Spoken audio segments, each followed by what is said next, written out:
नमस्कार दोस्तों, मैं हूं महेश और स्वागत है आपका अपने YouTube चैनल सोशल में। और आज हम बात करने वाले हैं खरज के रियाज के बारे में। तो जैसे कि आपने टाइटल देखा है, खरज का रियाज पार्ट 2। तो खरज का रियाज इस टॉपिक पर मैंने एक पहले वीडियो बनाया था, पार्ट 1। तो ये उससे आगे का ही पार्ट है।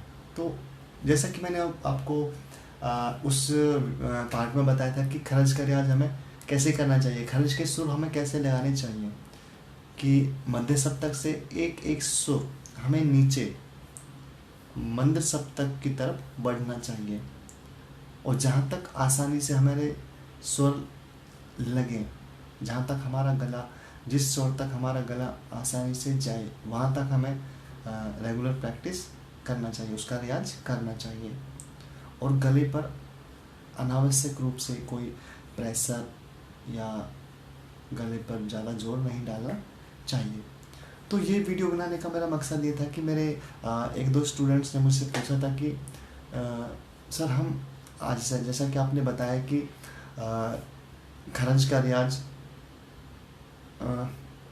हमें मध्य सप्तक से एक एक सुर नीचे उतरना चाहिए, लेकिन हमारे सुर लग नहीं रहे हैं, हम नी के बाद धा भी अच्छे से नहीं लगा पा रहे हैं। तो उसकी वजह क्या है? तो मैंने उनसे उनको सुना, उनकी प्रॉब्लम को जाना। तो मुझे लगा कि इस टॉपिक पर फिर वीडियो बना ही देना चाहिए, और मैं आपको अपने साथ खुद खरज का रियाज कराता हूँ। मैंने एक चीज़ नोटिस करी कि जब वो खरज के सुर लगाने की कोशिश कर रहे थे, तो वो अपने गले पर बहुत ज़्यादा स्ट्रेस डाल रहे थे, बहुत ज़्यादा जोर डालकर गा रहे थे, जिससे कि उनके गले से आवाज़ बहुत दबी दबी सी निकल रही थी, मतलब आवाज़ बिल्कुल फ्री होकर नहीं आ रही थी, और इस वजह से उनका गला दर्द कर रहा था और नीचे के सुर नहीं लग रहे थे। तो हमें यही कोशिश करनी है कि हमें अपने गले को, वो अपने वोकल कॉर्ड्स को, हमें कोई चोट ना पहुँचे, उसके लिए हमें अपने गले को बिल्कुल फ्री रख कर गाना है। देखो, यदि गाने में हमें जोर लगाना पड़े, जोर लगाने का मीन्स कि हमें अपने वोकल कॉर्ड्स पे स्ट्रेस महसूस हो, या ऐसा लगे कि गला हमारा दब रहा है, कंप्रेस हो रहा है, तो समझो कि आपका तरीका गलत है। आपको करना यह है कि गले को बिल्कुल फ्री छोड़ देना है, क्योंकि गले का काम सिर्फ आवाज़ की उत्पत्ति करना है, गले से गाने का काम नहीं है। गले से सिर्फ आवाज़ बाहर निकलती है। आपने बड़े बड़े उस्तादों को कहते हुए सुना कि बेटा पेट से गाओ, गले से नहीं, गले से मत गाओ। तो उसका कारण यही है कि गला सिर्फ आवाज़ की उत्पत्ति करता है, गाना तो पेट से, मतलब सांस के द्वारा होता है। तो मैंने खुद भी कई लोगों को गाते हुए देखा है, जब वो खरज के सुर लगाते हैं तो मतलब गले पर बहुत ही ज़्यादा स्ट्रेस डालते हैं, बहुत ही ज़्यादा जोर डालते हैं। जैसे कि मैं आपको बस समझाने के लिए बता रहा हूँ, जैसे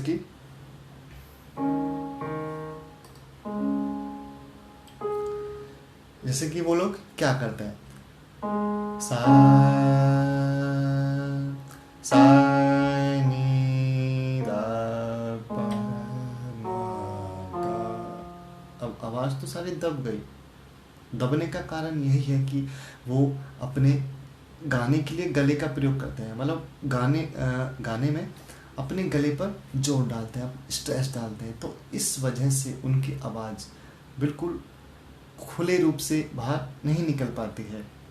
तो ये बहुत ही ज़्यादा इम्पोर्टेंट बात है, इम्पोर्टेंट चीज़ है याद रखने की, कि हमें अपने गले को हमेशा फ्री रख कर गाना है।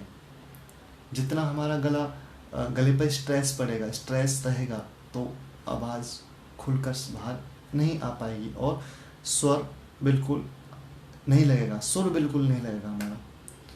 तो अभी हमें करना क्या है? देखो, जिस तरह से, जिस प्रकार हम नॉर्मल बातचीत करते हैं, उसी वे में, उसी तरीके से आपको गाना है।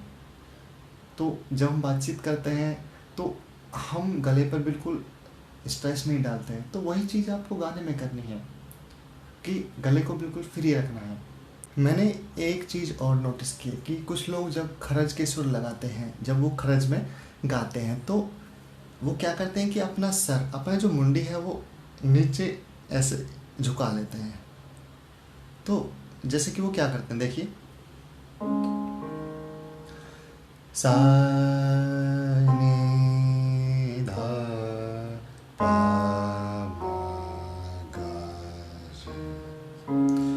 तो जब वो ऐसा करते हैं तो इससे गला दबता है, वोकल कॉर्ड पर जोर पड़ता है, जो कि गलत है। तो इसलिए हमेशा, चाहे हम मध्य सप्तक के सुर लगा रहे हों या मंद सप्तक में हम गा रहे हों, तो हमें अपने सर को, अपनी मुंडी को हमेशा सीधा रखना चाहिए। हमारा फेस सामने की तरफ होना चाहिए। अब खरज के सुर कैसे लगाने हैं वो मैं आपको बताता हूँ। यदि आप चैनल पर नए हैं और मेरा चैनल सब्सक्राइब नहीं किया है तो प्लीज़ सब्सक्राइब कर लें और बेल आइकन को प्रेस कर दें, जिससे मेरा आने वाला हर वीडियो आपको सबसे पहले मिलता रहे। तो चलिए शुरू करते हैं। अभी जैसा कि मैंने बताया था कि आपको मध्य सप्तक से एक एक सुर नीचे उतरना है। तो फॉर एग्जाम्पल, सा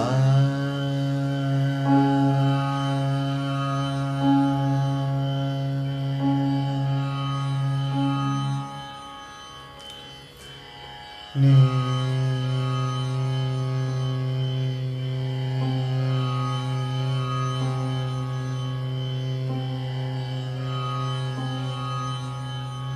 अच्छा, एक काम करते हैं, हम साथ में रियाज करते हैं, ठीक है? तो अभी पहले सा तो ये फर्स्ट ब्लैक, पहला काले जो स्केल है सी सात, उससे हम प्रैक्टिस कर रहे हैं। तो हम मध्य सप्तक के साथ से मंद सप्तक के स्वरों की तरफ, नीचे की तरफ बढ़ेंगे। तो चलिए, सा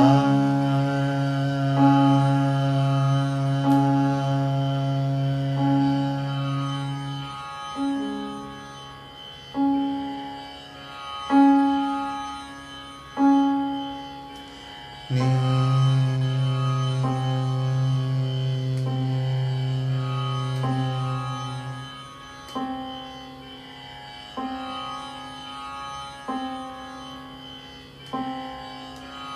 दा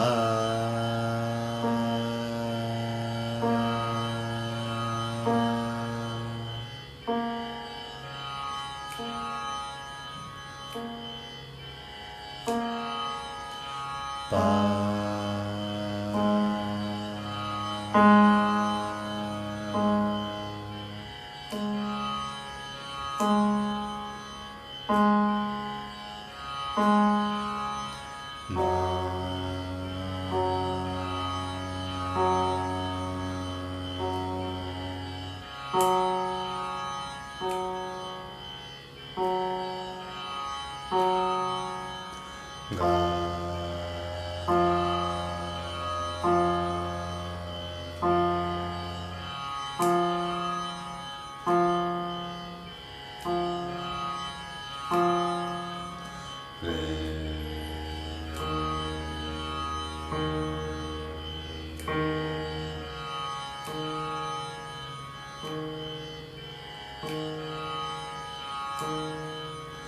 सा।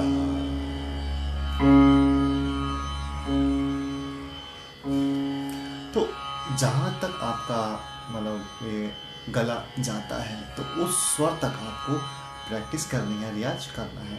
ऐसा कि नहीं आपको पहले ही दिन आपको सोचना है कि मेरे को मध्य सप्तक के साथ से नीचे मंद सप्तक के साथ तक जाना है, ऐसा कोशिश नहीं करनी है। तो वरना हमारा उल्टा गले का नुकसान ही होगा, हमारे वोकल कॉर्ड्स को बहुत ज़्यादा चोट पहुंचेगी। तो इस तरह से हमें एक एक सुर नीचे उतरना है। तो आज के लिए बस इतना ही। उम्मीद करता हूँ कि आपको वीडियो पसंद आई होगी। आपके इस टॉपिक से रिलेटेड जो भी डाउट्स हैं वो सब सॉल्व हो गए होंगे, लेकिन फिर भी आपके मन में कोई सवाल है तो आप मुझे कमेंट कर सकते हैं। तो मिलते हैं अगले वीडियो में। तो तब तक गाते रहिए, गुनगुनाते रहिए और रियाज करते रहिए।